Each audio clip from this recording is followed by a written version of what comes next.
يا اهلا وسهلا بكم يا شباب. النهارده ماشين ليرنينج برضه. لا، النهارده جمعه طبعا، كل جمعه وانتم طيبين. بس النهارده هنتكلم في الماشين ليرنينج. طبعا اللاب عندي كان منعوس حبتين عشان الجمعه وكده يعني، وكان بيفتح الابلكيشن في نص ساعه. آه كان بيقول لي يا عم ارحمني، النهارده الجمعه. فالمهم يا شباب، خلينا النهارده نتكلم على الماشين ليرنينج، وخاصه هنتكلم على موديل الراندوم فورست. الراندوم فورست هو طبعا زي ما قلنا في فيديوهات قبل كده، الراندوم فورست هو كذا شجرة. ده البارامترز بتاعتها يعني ان هم كذا شجرة، ومش عارف كل شجرة بتطلع تارجت، رقم معين في التارجت، وبعدين بيجي في الاخر يطلع ياخد المتوسط ويديك الناتج للتارجت يعني. النهارده احنا هنشتغل راندوم فورست، وهنشتغل على جزء الكلاسيفاير، الكلاسيفيكيشن يعني. فطبعا معانا بيانات هنا لمكن في مصنع ما، لجدول المينتيننس لفترة معينة. فخلينا نشوف الدنيا هترسم معانا على ايه. طبعا هنشتغل على التارجت. التارجت ده هو التارجت يعني، التارجت هو التارجت، تمام. طبعا هو اكيد هنا يا اما صفر يا اما واحد. فخلينا نشوف هنبدأ ازاي.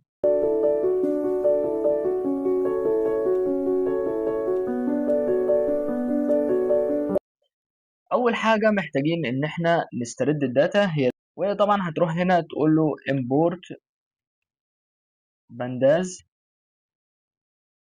as bd، وهتيجي تقول له سمي الجدول عندك دي اف، وهتقول له بي دي دوت ريد سي اس في، تفتح قوس، وهتقول له ار كنترول في. طبعا الار عشان يقرا السلاشات طبعا زي ما انتم عارفين، وهتقول له وريني كده الجدول ده. تمام. هذا يا شباب زي ما انتم شايفين الجدول عندي للبيانات زي ما انتم شايفين كده. طبعا في جدول اير تمبريتشر، بروسيس تمبريتشر، روتيشنال سبيد، التورك والتول وير، والكلام ده هنقيسه على التارجت. خلينا نعمل حاجه اللي هي اسمها الموديل، نعمل الفيتشر انجينيرنج، هندسه الميزات، اللي هو احنا مين الاكس ومين الواي. فهنقول له الاكس هي عباره عن خلينا مثلا نقول ان الاكس هي الفيتشرز.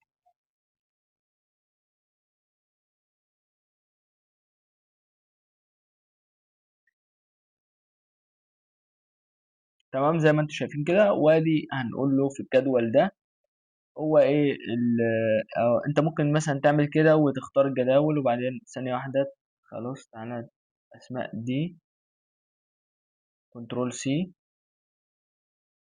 طبعا هتيجي.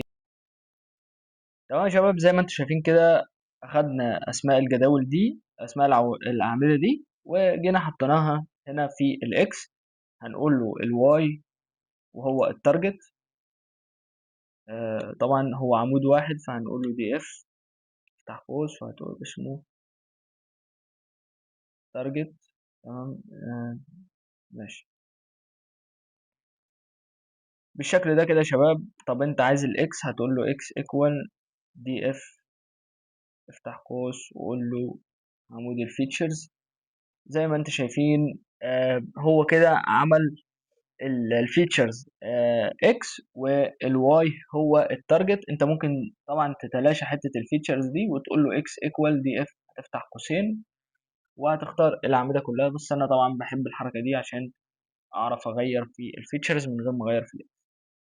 طيب دلوقتي يا شباب بعد ما عملنا الفيتشر انجينيرنج، تعالى نشوف الجزئيه اللي بعدها في اي موديل انت بتعلمه في الماشين ليرنينج، وهي الترين والتيست وسبليت. طبعا انت هتقسم ال ال ال الاكسات دي لمجموعه للترين ومجموعه للتيست، وبرضه هكذا الواي يعني. فتعالى نشوف احنا بنعملها ازاي. طبعا انت بتستدعي from sklearn دوت موديل سelection. خلاص هتقول له import ترين والتيست وسبليت. خلاص. طيب انت كده استدعيت الامر ده. هتيجي الخطوه اللي بعد كده، وهي انك تقسم الداتا عندك لاكس ترين واكس تيست. تمام. وعندك واي ترين، وبرضو واي تيست. بص، تمام. بالشكل ده كده يا شباب، تروح جاي قايل ترين تيست سبليت، تفتح قوس تقول له اكس والواي، وهتقول له التست سايز 0.2 والراندوم ستيت ايكوال، خليها 42. تمام. بالشكل ده كده يا شباب، هو جه وعمل الترين والتست والترين والتست والسبليت. هنا هيقسم الداتا عندك لمجموعة اكسات، للترين. الاكس هيقسمها للترين، والواي هيقسمها لترين وتست، والاكس ترين وتست برضه.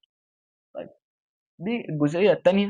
وبعد ما انت قسمت والدنيا فل معاك، هتبدأ بقى تختار الموديل اللي انت عايز تشتغل بيه. احنا زي ما قلنا هنشتغل بالراندوم فورست كلاسيفاير، فانت هتقول له from sklearn دوت ensemble. خلاص، هو ده يعني المجموعة او المكتبة الفرعية اللي بيكون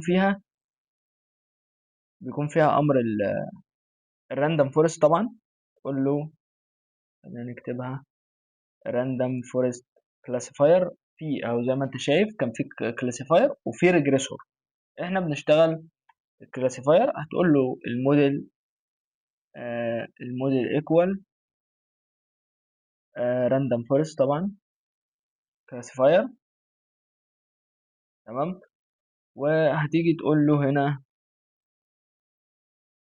الموديل دوت فيت اكس ترين وواي ترين، يعني هو كمل. يبقى هنا هو الموديل هيتعلم من الترين ومن التست بس. خلاص. طيب، زي ما انت شايف كده هو هيبدأ يشتغل مع نفسه. وادي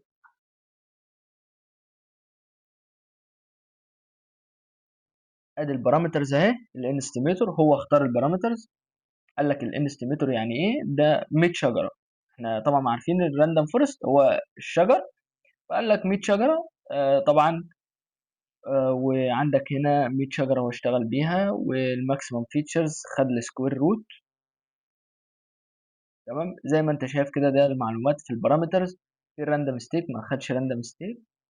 آه تمام.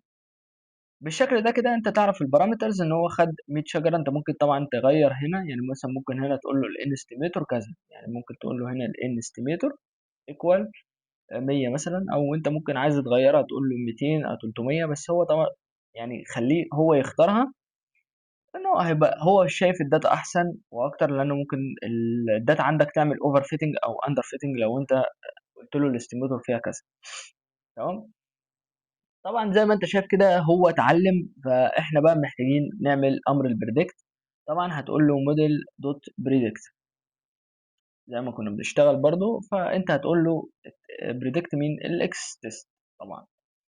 خلاص. فهو هنا هيستغل الاكس تيست طبعا بالشكل ده كده. ويعني انت كده في الخواتيم هتقول مثلا تقول له ده بريدكت ايكوال بالشكل ده كده. هتيجي مثلا تقول له طب تعالى بقى نقيس هو مدى دقة النموذج ده او مدى جودته. فانت في عندك حاجات كتير تقيس بيها الكلاسيفاير بعينها. يعني انت طبعا بعد ما عملت البريدكت هتبدا انت عملت بريدكت لمين؟ للاكس تيست، وانت اصلا معاك واي تيست. هتبدا تقارن ما بينهم. هو النموذج بقى هتبدا يقارن ما بينهم. يعني مثلا لو انت جيت قلت له from sklearn from sklearn دوت ماتريكس. طبعا الماتريكس ديت هي اساليب القياس بقى. import مثلا حاجه اسمها الاكيورسي سكور. تمام. وعايزين برضو حاجه اسمها الار سكوير سكور. خلينا نشوف الاتنين دول. طبعا لو عايزين الاكيورسي، خلينا نسميها اي سي سي، وهنقول له accuracy score بين مين ومين؟ بين البريدكت وبين الواي تيست. طبعا هو فاهم اهو. وطبعا لو انت عايز تقول له الار 2 سكور برضو هتقول له R2 equal هات الار 2 سكور، وهتفتح قوس كده، وهتقول له برضو بريدكت والواي تيست. طبعا عايز تظهرهم، فهتقول له مثلا برنت وليكن الاكيورسي سكور اي سي سي يو ار اي سي 1. تمام. وهتقول له ايكوال.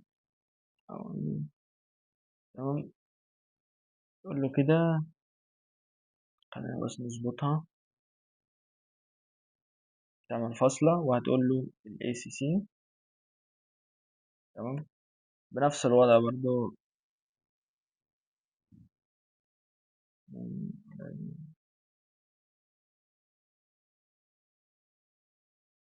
بالشكل ده كده هو يجي هنا وبرضه تقول له برنت الار 2، فهيديك الار 2 بالشكل ده كده. طبعا انت هترن هنا وهو هيظهر لك الاكيورسي سكور. تشوف الدنيا في الاكيورسي سكور قد ايه يعني. طبعا ايه اللي جاب السطر ده هنا؟ خلينا نرن الكود من اول. تمام. هنا الاكيورسي عندك 98 من 100، وطبعا ده حاجه كويسه. والار 2 بوينت 27، يعني الى حد ما كويس. طبعا لو جيت هنا بقى عايز تغير في الانستيميتور زي ما قلنا، تعال نشوف ايه التأثير بقى. يعني هم كانوا 100، هنقول له 150. يلا يا عم. فتعال نشوف كده الدنيا هترسى معانا على ايه. طبعا هو هياخد معاك وقت اطول بقى، يعني هياخد 4 ثواني هنا او 5 ثواني. فتعال نشوف البريدكت، هنشوف هل هيتأثر ده. اه طبعا الاكيورسي بدأت تقل، وانت كل ما الرقم ده يقرب ان هو يبقى اصفار يبقى كويس. الاكيورسي عندك 98. طب لاحظ معايا حاجة، مثلا لو خلينا الانستيميتور وليكن 200، فتعالى برضو نشوف الدنيا هترسى معانا على ايه. انا اعتقد يعني الاكيورسي هتزيد. الاكيورسي هتزيد. طبعا 45. الار 2 رجعت تاني زي ما هي، 98 45. طبعا انت لو جيت مثلا تضرب تشطح في العلالي مثلا زي كده 500 او 800 مثلا انستيميتور، فبالشكل ده كده ياخد معاك وقت. على ما اعتقد يعني الاكيورسي هتبقى مش كويسه يعني، على ما اعتقد، لانه هيعمل اوفر فيتنج. طبعا خد معايا 13 ثانيه، 14، 15 ثانيه، 16. طبعا 16 ثانيه كتير قوي. شوف برضو يعني مفيش حاجه اتغيرت، فاهمني؟ لانه كده عمل اوفر فيتنج. فانت خليها 150، لانها طلعت اعلى سكور عندنا. 150 طلعت اعلى سكور واقل رقم للار 2. تمام يعني. فاهمني؟ طبعا نشغلها تاني، الار 2 بتغير. تمام. بالشكل ده كده يا شباب انت ممكن هنا تغير في البارامترز ديت. تغير في الهايبر بارامتر اللي هنا دي. وبالشكل ده كده هو بيأثر معاك على الاكيورسي سكور والار 2 سكور والكلام ده كله. وده كان يعني ملخص بسيط للراندوم فورست كلاسيفاير، بيعمل ايه وبيشتغل ازاي والمشاكل اللي بتقابلنا والحاجات دي. طبعا مفيش مشاكل قابلتنا قوي لان الداتا عندي نظيفه. لو الداتا عندك فيها مشاكل، طبعا هتخش وتشتغل عليها تنظيف في الاول، وبعد كده تشتغل هو فيتشر انجينير، تيست سبليت، تختار الموديل، بعد كده تقيم الموديل. يعني دي الخطوات الصحيحه لاي ماشين ليرنينج موديلز يعني. طبعا ده كان نهاية حلقتنا للنهاردة، وطبعا أشوفكم في حلقة جاية، والسلام عليكم ورحمة الله وبركاته.